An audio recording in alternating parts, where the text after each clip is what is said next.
안녕하세요, 연두빛 가족 여러분. 이런 말이 있죠. 모든 변화는 내 안에서 일어난다. 세상에 바라는 변화가 있다면 스스로 그 변화가 되어보라는 말이죠. 어쩌면 우리는 식물 한 폭이 나무 한 그루를 기르는 것이지만 이 자연 전체를 키워내고 있는 것일 수도 있습니다. 깊어가는 요즘과 정말 잘 어울리는 다채로운 식물들과 함께 왔습니다. 식물 여행하러 고고고! 오늘의 첫 번째 친구들은 화사한 아름다운 앵초입니다. 앵초 어떻게 하면 건강하게 키울 수 있을까요? 앵초 들이셔서 6개월 정도 키우다 보면 자구가 늘어납니다.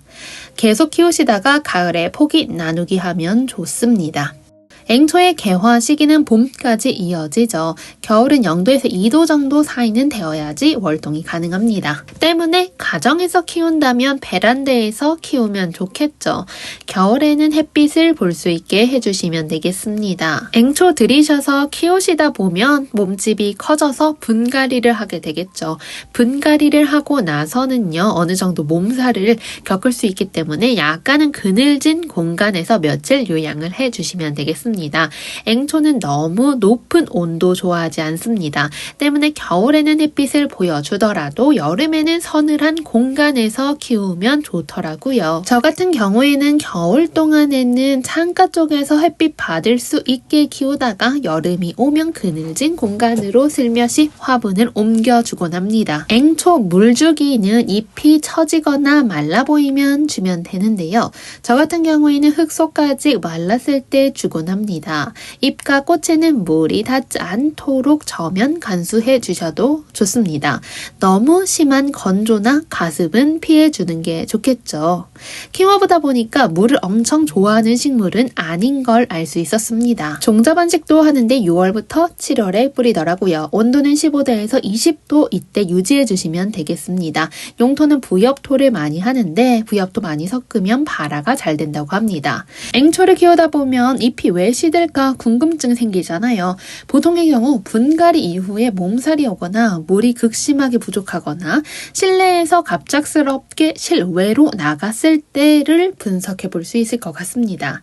잘 키워서 내년에 이른 봄에도 한번 꽃을 계속해서 보셨으면 좋겠습니다. 줄리안 앵초는 확실히 화심소까지 보입니다. 앞서 보신 장미 앵초는 겹꽃으로 피어나기 때문에 장미를 닮아서 우아한 느낌이라면 줄리안 앵초는 이렇게 새초롬하고 귀여운 느낌을 가지고 있습니다. 다음 앵초는 완다 앵초입니다. 잎맥이 조금 더 뚜렷하고 잎의 색상도 더 진하죠. 완다 앵초는 야생성이 강한 앵초로서 꽃이 피어나면 아시겠지만 조금 더 쨍한 느낌을 줍니다. 또한 앵초의 색상에 따라서 잎의 색상도 약간씩 다름을 확인할 수 있습니다. 총 5가지 색상이 농원에 준비되어 있습니다. 노란 꽃의 매력인 유리호프스입니다. 유리호프스는요, 봄에는 실내보다 햇빛이 잘 들고 바람이 잘 통하는 실외에서 키우시는 게 좋죠. 물은 거득이 마르면 흠뻑 주면 되겠습니다. 예쁜 벌림이 와서 꿀을 따가네요. 꽃봉오리가 올라오기 시작하면 특히 물 관리 잘 해주시면 되겠죠. 물이 부족하면 잎과 꽃봉오리 줄기가 옆으로 눕듯이 처집니다. 이를 통해서 물이 부족함을 확인할 수 있죠. 유리호프스 햇빛도 좋아하지만 햇빛보다 중요한 게 통풍입니다. 앞서 목마가렛을 키워보신 분들은 알겠지만 목마가렛, 유리호프스, 데모르 모두 바람과 통풍 잘 되는 거 좋아합니다. 다음은 가자니아입니다. 태양을 닮은 꽃이라는 별명 가지고 있어서 강렬한 느낌 줍니다. 국화과의 가자니아, 태양국 혹은 훈장국이라고도 불리죠. 남아프리카가 원산지인 다년생으로 꽃말은 수줍음, 나를 생각해 주세요 입니다. 가자니아는요, 봄부터 가을까지 개화 시기인데요. 추위에 비교적 강하기 때문에 햇빛과 온도 이렇게 맞춰주면 겨울에도 예쁜 꽃을 피워줍니다. 가자니아 키우다 보면 꽃의 얼굴이 다양하게 변화한다고 느껴지는데요. 특히 햇빛에 따라서 색도 변화하고 모양도 살짝 변화합니다. 햇볕 많이 받으면 꽃을 활짝 보여주죠. 유럽 제레름입니다. 남아프리카 원산지인데 17세기 유럽으로 진출하게 되면서 전 세계적으로 사랑을 받고 있습니다. 유럽 제라륨은 잎에서 독특한 냄새가 피어나죠. 그 향에 취해서 꽃이 취해서 더 많이 기르게 되는 것 같습니다. 5가지 종류가요. 한데 모였을 때 가장 큰 시너지를 발휘하는 것 같습니다. 미세하게 색깔도 다르고 잎의 색상 그리고 잎에 있는 테두리도 다르기 때문이죠. 제라늄은 병충해가 적은 식물입니다. 모기가 싫어하는 향이 잎에서 나오기 때문에 모기를 쫓는데도 효과가 있다고 알려졌습니다. 카랑코엘 코랄벨입니다. 다육성질 가지고 있기 때문에 물을 자주 주실 필요 없습니다. 더운 여름에 강한 식물입니다. 베란다에서 키우기 좋죠. 카랑코엔 코랑벨 길게 늘어뜨리면서 키워주셔도 멋스러운 모습 감상 가능하세요. 다음 식물은 너무나도 우아한 학자스민입니다. 옅은 분홍색에서 하얀색으로 꽃이 피어나는 식물로 자스민이라고 불리는 식물 중에 몇 안 되는 진짜 자스민 맞습니다. 봄부터 가을까지 피어나는데 꽃의 향기가 아주 달콤합니다. 자스민 차가 있는 이유가 되겠죠. 일반적으로 목마가렛은 국화과에 속하는 여러 해살이 풀이며 다년생 꽃이 되겠습니다. 목질화 되면서 여러 해 동안 나무처럼 자라나게 되겠습니다. 목마가렛 햇빛 좋아합니다. 한여름 제외하고 햇빛 잘 드는 공간에서 키워주시면 좋죠. 목마가렛 키우는 장소는요, 양지나 반양지까지 괜찮습니다. 햇빛이 부족하면 다른 식물들이 그러하듯이 웃자람이 발생할 수 있습니다. 자칫 꽃을 보지 못할 수도 있죠. 실내에서 목마가를 키운다면 햇빛이 잘 드는 베란다가 적합한 장소 되겠습니다. 봄이나 가을 같은 경우에는 베란다 밖에 화분거리에서 햇빛을 충분히 받으면서 자랄 수 있게 관리해 주셔도 너무 좋습니다. 한여름에 뜨거운 햇빛은 잎이 다 들어갈 수 있기 때문에 차광을 해주셔도 좋죠. 투톤 목마가렛만이 가지고 있는 오묘한 느낌도 이렇게 찾아볼 수 있습니다. 너무 아름답죠. 수영 가다듬어 주시면서 길러주시면 되겠습니다. 헛꽃으로 피어나기 때문에 화심이 쨍하게 잘 보입니다. 하얀색감의 목마가렛 소품도 보여드릴게요. 목마가렛 가지치기 하는 방법에 대해서 간단히 말씀을 드리자면 겨울부터 봄 이렇게 예쁜 꽃을 보시고 나서 한여름이 되면요 서서히 꽃대가 줄어듭니다. 이럴 때에는요 목마가렛 가지치기 해줄기 딱 좋은 시기가 된 거죠. 사실 굳이 가지치기를 하지 않은 상태로 여름을 보내도 상관없지만 목마가렛 특성상 성장 속도가 빠르고 잎이 마치 거미줄처럼 얽히고 설키면서 자라기 때문에 무성하게 자라면 통풍이 원활하지 않을 수 있습니다. 때문에 여름철에 가볍게 다듬어 주셔도 좋습니다. 페르시아 청아국도 색감 너무 예쁜 식물입니다. 연두연두한 잎 사이로 푸른색 보랏빛 꽃을 피워주는 청아국 페르시아라고 불리죠. 블루데이지, 블루마가렛 등의 여러 가지 이름이 있는 다년생 국화과 식물입니다. 저녁에 잎이 오므라들었다가 아침에 기지개 펴듯 꽃이 피어나죠. 다음 식물은 빈티지 춘절 국화입니다. 키가 전체적으로 크지 않고 아담한 타입으로 잎은 회백색인데 이것이 오묘한 느낌 주죠. 블루클로버입니다. 블루 옥살리스라고도 불리는 식물로 콩가의 토끼 풀 속에 속하는 여러 해살이 야생화입니다. 꽃이 푸른색이고 잎이 클로바를 닮았다 하여 이름이 붙었습니다. 여리여리해 보여도 생명력이 강한 느낌을 주고 있습니다. 목련나무 제니입니다. 가장 인기가 많은 품종입니다. 개화 시기 3월부터 4월로 꽃잎의 안팎이 깊고 진한 자색입니다. 흑목련이라고도 불리는 식물로 향기가 정말 좋은 나무 되겠습니다. 다음 식물 팥꽃나무입니다. 팥꽃나무의 꽃눈은 봄부터 부풀어 오르기 시작합니다. 참고로 팥꽃나무는 서양 천리향과 같은 속에 속하는 식물로 둘이 가까운 친척 사이라고 봐주시면 되겠습니다. 스노우드롭 설광화입니다. 백합목 수선화과의 칼란투스 속에 속하는 구근식물입니다. 가을에 식재를 하면 이렇게 한겨울에도 싹이 나와서 꽃을 피워주죠. 구근은 파내어 보면 2cm 내외로 작은 편에 속합니다. 하얀색 꽃 너무 아름답죠. 기본적으로 내한성이 정말 강해서 추운 공간에서도 재배가 가능합니다. 다음 식물은 별피기 수선화입니다. 원종 수선화라고도 불리고요. 꽃이 피어나면 별과 같은 모습 모양으로 피어납니다. 하얀색이 보통인데 간혹 노란색으로 피어나기도 한다고 합니다. 야생화 식물들 계속해서 보여드릴게요. 꽃을 피우면 신비롭고 기쁨이 2배인 것이 야생화인 것 같습니다. 겨울철에도 이렇게 아름다운 꽃대를 보여주고 있습니다. 추운 겨울 이겨내고 기다렸다는 듯이 이렇게 파릇파릇한 잎사귀 보여주고 있습니다. 백합과의 구근 식물로 양파 모양의 피막으로 덮여 있습니다. 다양한 종류의 지손이 보여드릴게요. 먼저 청아 지손이네요. 지손이는 전반적으로 정말 귀여운 꽃들이 피어나는 것이 특징입니다. 여러 해살이 식물로 한번 키우기 시작하면 지손이 다양한 종류를 모으게 되는 것 같습니다. 지손이는 꽃과 잎도 아름다운데 뿌리가 매우 강한 품종입니다. 지손이 식물 좋아하시는 분들은 뿌리를 관상하기 위해서 뿌리를 조금 근상으로 식재하시는 분들도 많더라고요. 줄기와 꽃은 여리여리한 모습을 보여주지만 반면에 굵은 뿌리가 매우 매력적인 품종이 지손이죠. 생육 환경은 양지 바른 공간과 배수가 중요합니다. 다소 척박하거나 건조하고 돌이 많은 지역에서도 잘 자라납니다. 그만큼 건조에 강한 식물이죠. 지금 보고 계신 지손이를 보아도 특징을 바로 알 수 있으실 것 같은데 지표만을 기어가듯이 넝쿨로 자라나는 특징 가지고 있습니다. 잔뿌리가 수평으로 넓게 퍼지는 식물이기 때문이죠. 일단 자리를 잡은 후에는 옮겨 심기가 어려우니 처음 자리를 잘 잡아주시는 것도 좋습니다. 그만큼 뿌리 번식력이 매우 좋고 자리를 잘 잡는 식물이라고 보시면 될 것 같습니다. 게로와 지손이는 아직은 이렇게 뿌리가 나와 있는 상태인데 자라나면 청아하고 신비스러운 보라색 꽃이 보여집니다. 저도 이번에 처음 알게 된 식물인데 꽃이 어떻게 성장하게 될지 무진장 궁금한 상태입니다. 아름다운 꽃이 매력적인 키아넬라 알바입니다. 키아넬라 알바 이렇게 호리지아 원종과 같이 두니 잎이 뾰족뾰족한 것이 특징적으로 다가오네요. 구근 식물이기 때문에 물을 주시고 나서 통풍을 잘 시켜주시면 됩니다. 원종 호리지아는 이렇게 잎이 납작한 것이 특징 되겠습니다. 범부채입니다. 그 중에서도 파란색으로 신비감을 주는 파랑애기 범부채입니다. 범부채는 잎이 부채살 모습과 비슷하죠. 또한 꽃이 호피 물결에 무늬가 있어서 이름이 붙었습니다. 범부채는 일반적으로 다년생으로 노지 활동 가능하다고 알려져 있습니다. 배수가 잘 되는 토양에서 잘 자라지만 척박한 토양에서도 잘 자라납니다.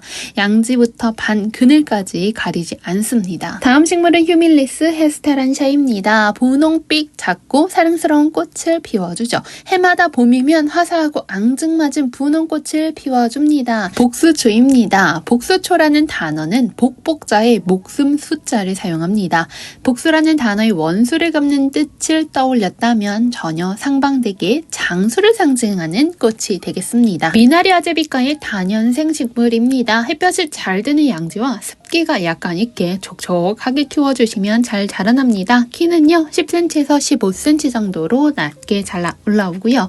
꽃대가 올라와서 꽃이 피고 나면 나중 잎이 자라나게 됩니다.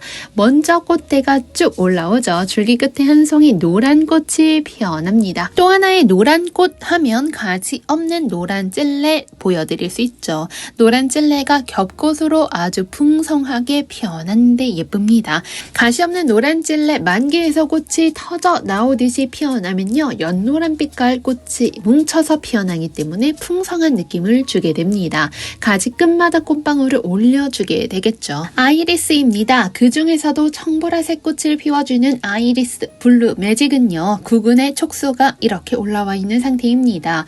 구근으로 번식하여 청초하고 아름다운 꽃을 피워주게 되겠죠. 다년생으로 알뿌리이기 때문에 추위에도 엄청 강한 품종이고 전국에서 식재 가능합니다. 겹하늘바라기 아사히입니다. 다년색으로 약간 노란색에서 주황색이 섞인 꽃이 피어나고 여름 동안에 장기간 개화를 하게 됩니다. 키가 100cm 이상 자라나는 키가 큰 식물이로 진한 녹색 잎을 가지고 있죠. 강한 줄기 때문에 절화용 꽃으로도 많이 사용이 됩니다. 다음은 무스카린 구근 식재되어 있는 거 보여드릴게요. 가을 겨울에 심는 추식 구근으로 봄에 개화하는 식물이죠. 나무 아래 같은 반양지의 식재를 해주셔도 되고 이렇게 화분에 식재 해주셔도 아주 잘 자라납니다. 다음 식물 역시 보시는 바와 같이 국은 식물인 히아신스입니다. 국은 식물 꽃들은 대체로 꽃이 매우 화려한데 히아신스는 그 중에서도 향이 더욱 진한 것이 특징입니다. 향수의 원료로 정말 많이 사용이 되죠. 물주기는 흙 상태 확인해 보시면서 구근이 썩지 않게 해주시면 되겠습니다. 블루벨 엑셀시오르 역시 식재를 해둔 상태입니다. 귀한 식물 토끼살이입니다. 토끼귀를 닮았다 하여 이름이 붙었습니다. 올망졸망하게 꽃망울이 형성되어 있는 거 확인 가능하십니다. 파릇파릇한 초록 잎이 특징입니다. 백설공주라는 별명 가지고 있는 이메리스는 노지 월동 가능하고 삽목이나 파종으로 번식 가능합니다. 높이가 15cm 정도로 낮게 자라나고요. 옆으로 퍼지는 스타일로 자라납니다. 때문에 화단의 맨 앞쪽에 식재해 주시면 아름다운 조경 가능합니다. 봄꽃으로 겨울부터 봄까지 하얗고 큰 꽃이 피어나죠. 물 빠짐이 좋고 양지에서 잘 자라나고 키우는 난이도는 쉬운 편에 속하게 되겠습니다. 별가가미입니다. 은은한 향기를 가지고 있는 블루 색상의 꽃을 피워주죠. 햇빛 좋은 공간에서 키워주시면 매력적인 푸른 빛깔의 꽃을 보실 수 있습니다. 다음 식물은 이끼용담입니다. 이끼용담은 히말라야가 원산지인 식물로서 물을 좋아하는 식물 되겠습니다. 마사를 많이 넣어서 배수를 좋게 한 흙에 봄, 가을로 영양분 넉넉히 주면 꽃도 방긋방긋 잘 자라납니다. 인디언 앵초 흙파 보면 이렇게 자라나고 있는 거 확인할 수 있습니다. 저온성 식물이기 때문에 시원하고 통풍이 잘 되는 약간은 축축한 토양에서 재배해 주시면서 키워주시면 되겠습니다. 오전에는 햇빛에 두고 한낮에는 반그늘 해서 관리하면서 물을 말리지 않도록 해주시면 되겠습니다. 꽃은요 비교적 크기가 다른 앵초에 비해서 크고요. 줄기도 튼튼한 편입니다. 척박한 환경에서도 잘 자라나는 게 야생화 앵초의 특징이 되겠죠. 다음은 다양한 종류의 사랑초 데리고 왔습니다. 썬할로는 이름처럼 태양이 인사를 하는 듯한 색감을 가지고 있습니다. 전체적으로 노란 빛깔을 가지고 있는데 화심으로 갈수록 테두리가 주황색인 거 확인할 수 있습니다. 다음 보여드릴 사랑초는 핫핑크 색상이 아름다운 분홍빛깔 사랑초 되겠습니다. 역시 잎장은 총 5잎장으로 되어 있고 옵투샤 사랑초답게 꽃의 크기가 매우 큼직큼직한 거 보실 수 있습니다. 연한 분홍빛깔 사랑초를 좋아하신다면 폭스 레이디도 추천드립니다. 사랑초는 사랑스러워서 사랑초라는 이름이 붙었을 것만 같지만 사실은 잎이 하트 모양의 잎을 닮았다 하여 사랑초라고 불리게 되었다고 합니다. 워터선은 약간은 개나리 색상의 노란빛을 가지고 있습니다. 구근 식물인 사랑초는 역시 물을 좋아하지만 구근이 상하지 않도록 물을 주고 나서는 통풍을 잘 시켜줄 필요가 있죠. 또한 사랑초는 정직하게 햇빛이 가득 받게 되면 꽃을 활짝 피워주고요. 햇빛이 없는 흐린 날에는 이렇게 꽃을 앙 다물곤 합니다. 화이트 마네킹은 화사한 빛깔을 가지고 있는데 꽃의 잎장이 둥글둥글한 것이 특징되겠습니다. 제니는 조금 더 쨍한 주황 분홍 빛깔이라고 생각해 주시면 되겠습니다. 지금 각각의 사랑초가 조금씩 느낌이 다 다르다는 것을 느끼실 수 있을 겁니다. 때문에 여러 가지 종류의 사랑초를 기르시는 분들이 많더라고요. 절대 한 가지만은 기르는 분은 못 본 것 같습니다. 가을에 식재를 해서 겨울과 봄에 꽃을 보는 사랑초를 흔히 추식국은 사랑초라고 하죠. 그리고 여름에 식재를 해서 꽃을 보는 사랑초를 하영종 사랑초라고 부르게 됩니다. 수식국은 사랑초는요, 봄에 꽃을 보고 나서 여름에 휴면기에 들어가게 됩니다. 이때에는 단수해 주시고 구근을 캔에서 서늘한 공간에 보관해 두었다가 가을에 식재를 해 두시거나 화분째 물을 주지 않고 말려놓고 나서 가을에 물을 주기 시작해서 다시금 키워내는 방법이 있습니다. 참사랑초입니다. 하얀색의 깨끗한 꽃이 피어나죠. 앞서 보신 옵투샤 사랑초 11종과는 또 다른 느낌으로 잎이 매우 큼직큼직한 것을 확인하실 수 있습니다. 보라색 잎을 가지고 있는 가네사랑초 역시 보여드리겠습니다. 여러가지 사랑초를 키우면서 분갈이도 해보고 구근도 번식해서 늘려보시면서 본인에게 맞는 사랑초를 선택해 가는 것도 재미가 되겠습니다. 동국입니다. 동국은 국화가의 여러 해살이 뿌리고 유럽이 고향이라서 유럽 데이지라고도 불리는 식물 되겠습니다. 몽글몽글 변하는 구름국화는 빨간 뒤태 미인이라고도 불리죠. 꽃의 뒷면이 핑크색으로 빛나기 때문에 이름 붙었습니다. 햇살에 잎사귀가 반짝 빛나네요. 시몽수몽입니다. 꿈속에서나 한번 볼까 말까 하는 꽃이라 하여 이름이 붙었습니다. 꽃은 봄에 피어나고요. 개화 기간이 무척 긴 식물입니다. 꽃의 모양은 붉은 종 모양으로 피어나는데요. 새로 나오는 잎은 붉게 올라와 꽃 같은 모습을 하고 있습니다. 다음 식물은 천리향 중에서도 하얗게 꽃이 피어나는 백천리향입니다. 백천리향 꽃몽오리가 올라와 있는 모습 확인하실 수 있죠. 수영은 다음과 같습니다. 물을 주고 나서 이렇게 잎에 물 자국이 남아있는데 닦아내 주시면 되겠습니다. 토종 노르기가 기나긴 겨울잠에서 조금씩 깨어나고 있습니다. 이렇게 추운 날씨에도 꽃대를 올려주니 너무 기특하죠. 묵은 잎들 사이에 새순이 올라오고 있습니다. 싹이 움튼다는 느낌 가득하죠. 노르기는 보라색과 하얀색 종류가 많은데 이렇게 여러 가지 색상이 보이고 있네요. 보라색도 보이고 하얀색 꽃도 보여주고 있습니다. 지상부의 묵은 잎만 보시고 노르기 겨울에 약한 거 아니야 하실 수 있는데 노르기는 낙엽 밑에서 낙엽과 쌓인 눈의 보온 효과에 의해서 시베리아에서도 자라난다고 합니다. 시베리아 혹독한 추위도 견디니 당연히 우리나라에서는 무리 없이 생명력을 이어가죠. 노르기 예쁘게 키워주시려면 봄에 꽃이 필 시기에는 햇빛이 충분히 들어오도록 밝은 상태를 만들어 주시는 것이 좋습니다. 꽃이 진 후에는 새로운 잎의 성장이 멈추는 5월부터는 서서히 그늘을 증가시켜 주어야겠죠. 햇빛을 조금은 차단해 주셔도 되겠습니다. 한여름의 직사 광선 말이죠. 다음은 할미꽃입니다. 할미꽃은 어디서나 정말 잘 자라나는데요. 돌 화단 사이에 피어나는 그 자태도 너무 아름답더라고요. 할미꽃을 이렇게 들여다보면 솜털 나 있는 거 너무 귀엽게 잘 보이죠. 오묘한 잔털에 여린 잎과 순수한 아름다움을 가진 것이 할미꽃 되겠습니다. 역시나 묵은주 사이에 이렇게 꽃을 일찍 피워준 할미꽃 묘정도 있네요. 너무 아름답죠. 동강 할미꽃 너무 아름답게 빛나고 있습니다. 동강 할미꽃 말고도 노란색의 할미꽃도 있습니다. 노란 할미꽃은 동강 할미꽃에 비해서 조금 더 귀엽고 쨍한 느낌을 줍니다. 할미꽃은 키가 지나치게 크게 자라지 않기 때문에 햇볕이 잘 들고 배수가 잘 되는 곳이라면 정원수 사이에서도 용이하게 잘 자랍니다. 화분에 키우게 되면요. 배수와 물주기가 관건이고 이럴 때에는 배수가 좋은 토양에 심어주시면서 물이 뿌리를 상하지 않게 관리해주시면 너무 좋습니다. 생명력이 워낙 강하다 보니 호씨에 의해서도 자연 번식이 아주 잘 됩니다. 돌단풍입니다. 돌날이라고도 불리죠. 물가의 바위 틈에서 너무나 잘 자라납니다. 이렇게 뿌리 줄기는 매우 굵고 줄기는 가로로 뻗어서 자라나게 됩니다. 봄철에 연한 잎은 나물로 해서 먹기도 하고 뿌리 줄기는 심장 박동이 너무 빠른 것을 느리게 하는 작용을 가지고 있다고 합니다. 이뇨작용 등을 이용하는 허브식물이라고도 볼 수 있죠. 작약입니다. 큰 꽃이 매력있는 식물 되겠죠. 이렇게 추운 날씨에도 거뜬하게 생명력 유지하고 있습니다. 작약은 3월부터 새싹이 올라와서 5월경에 활짝 큰 꽃을 보여주죠. 튤립을 같이 심으시면요. 튤립이 3월, 4월에 피었다 지게 되면 얼마 지나지 않아서 작약이 연달아서 아름다운 꽃을 보여주죠. 작약꽃의 좋은 점 중 하나가 꽃향이 강해서 근처만 가도 좋은 잔향이 달콤하게 난다는 것입니다. 종에 따라서 향이 강할 수도 있고 약할 수도 있는데 작약향은 은은한 것이 대부분이어서 너무 좋더라고요. 플로럴 개혁의 향수를 만드는데도 작약이 활용이 정말 많이 됩니다. 또한 작약 뿌리가 우리나라에서는 오래전부터 한약재로 사용이 되어 왔습니다. 꽃만 이쁜 것이 아니라 그 쓰임과 향도 아름다워 팔방미인이라고 할 수 있죠. 아름다운 목단 혹은 모란이라고 불리는 식물입니다. 꽃의 황제라고도 불리죠.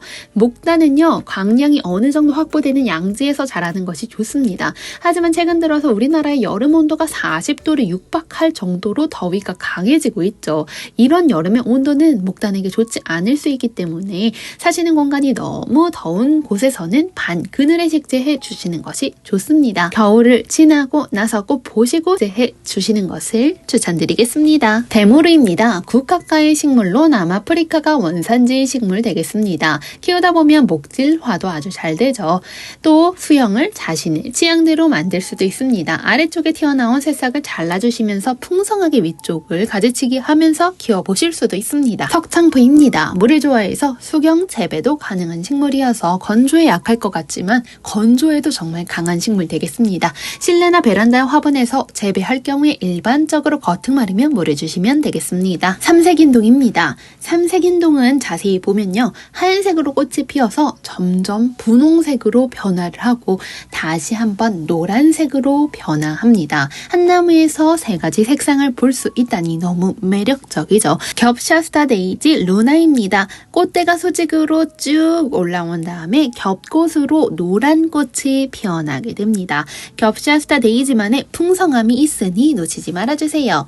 다음 보시고 있는 식물은 루페스트리 되겠습니다. 다육이과의 식물인데 이렇게 층층이 쌓여 있는 것이 멋들어진 다육식물 되겠습니다. 꽃도 아름다운 다육식물 중 하나 되겠습니다. 온시디온 판타지아입니다. 실내에서 키울 만한 식물 찾고 계셨나요? 작은 나비 같은 꽃이 줄지어서 피어나는 환타지아 추천해 보겠습니다. 햇살이 잘 드는 창문 앞에서 키워주시면 좋죠. 그리고 함께 보여드릴 식물 긴기아난입니다. 하얀색과 분홍색 농원에 있습니다. 겨울에는 실내에서 약간은 춥게 관리해주시고 한여름에는 직사, 광선 피해서 통풍 좋은 판양지에서 키워주시면 되겠습니다. 겨울에 실내에서 저온 처리를 잘 해주셔야지 이듬해 역시 이렇게 꽃을 많이 보실 수 있게 되겠습니다.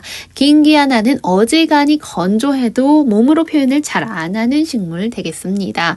그만큼 건조해도 강하죠. 호주에서 온 동백 호주 애기 동백 엘레나 되겠습니다. 일반 동백과 다르게 잎과 꽃이 모두 다 조밀조밀한 것이 특징 되겠습니다. 이렇게 풍성한 수영을 가지고 있는 동백 좋아하신다면 호주 애기 동백이 독특한 느낌으로 다가갈 수 있겠습니다. 이렇게 꽃망울이도 약간은 작게 다금다금 달려있는 모습 보실 수 있고요. 지금 보여드리고 있는 식물은 루비 보르니아입니다. 일반 사계 보르니아에 비해서 루비색으로 조금 더 진한 느낌의 색상을 가지고 있습니다. 꽃망울이 마치 불꽃처럼 피어나려고 준비 중입니다. 아름다운 유메입니다. 삽목 많이 하죠. 이른 봄에 새로 나온 줄기 끝을 잘라서 꺾꽂이 해주시면 됩니다. 호주 식물들이 대부분 물을 좋아합니다. 또한 물주기에 예민하기 때문에 물마름 없이 해주세요. 장미 철쭉입니다. 장미 철쭉은요. 내 마음대로 수영을 잡아가면서 키울 수 있다는 장점 가지고 있죠. 물은 거득이 마르고 물 주시면 되겠습니다. 겨울철에 베란다 월동시켜 주시면서 가지치기는 봄에 꽃이고 나서 바로 해주셔야지 꽃망울 생기는데 지장이 없습니다. 다음은 초연초 되겠습니다. 나비의 날갯짓을 닮은 꽃이 피어나고요. 쨍한 느낌 주죠. 유메 앞서 보셨는데 조금 닮지 않았나요? 초연초 역시 줄기가 조금씩 목질화 되면서 자라나게 됩니다.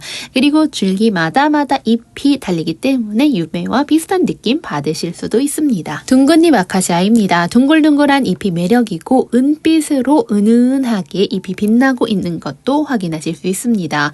둥근잎 아카시아 호주 식물입니다. 햇빛을 따사롭게 받는 거 좋아하며 실내에서 인테리어 하기 좋습니다. 쌀이 나무는 다년생 상록 덩쿨성 감목식물 되겠습니다. 덩쿨 높이가 300cm까지도 올라갈 수 있다고 합니다. 잎은요 이렇게 자세히 보시면 어긋나면서 길쭉한 잎이 자라난다는 거 보실 수 있습니다. 쌀이나무 성장하는 속도가 빠른 편에 속하기 때문에 금세 풍성해지는 걸 눈으로 확인하시면서 키울 수 있습니다. 겨울부터 이른 봄까지 꽃이 피어나고 개화 기간은 3개월 정도로 긴 편에 속합니다. 다양한 색상 이렇게 나와 있고요. 꽃색이 아름다워서 실내에서 키우기 좋은 식물로 손꼽히는 오스트레일리아가 원산지인 식물 되겠습니다. 다양한 색상의 장미 있습니다. 어쩜 이렇게 고운 장미가 있을까요? 장미는 전 세계적으로 정말 많은 사랑을 받는 식물 되겠습니다. 장미 이렇게 꽃이 달려 있을 때에는 물마름 없이 키워주셔야지 꽃을 끝까지 오래 보실 수 있습니다. 물이 부족하게 되면 꽃망울에서 꽃이 트이지 않을 수 있기 때문입니다. 아름다우면서 은은한 향도 있는 것이 장미만의 매력 되겠죠. 레위지아도 다양한 색상 보여주고 있습니다. 여러 가지 색상이 함께 있으니 더 화려하게 느껴지는 것 같습니다. 레위지아는 다육질의 성질을 가지고 있기 때문에 잎에 물을 저장해두는 습성 가지고 있습니다. 때문에 물을 과도하게 많이 주시는 것보다는 약간은 건조하게 키워주시는 것이 좋습니다. 오늘은 레위지아 마지막으로 해서 영상 마쳐볼까 합니다. 저는 다음에 또 싱그러운 이야기로 찾아올게요. 감사합니다.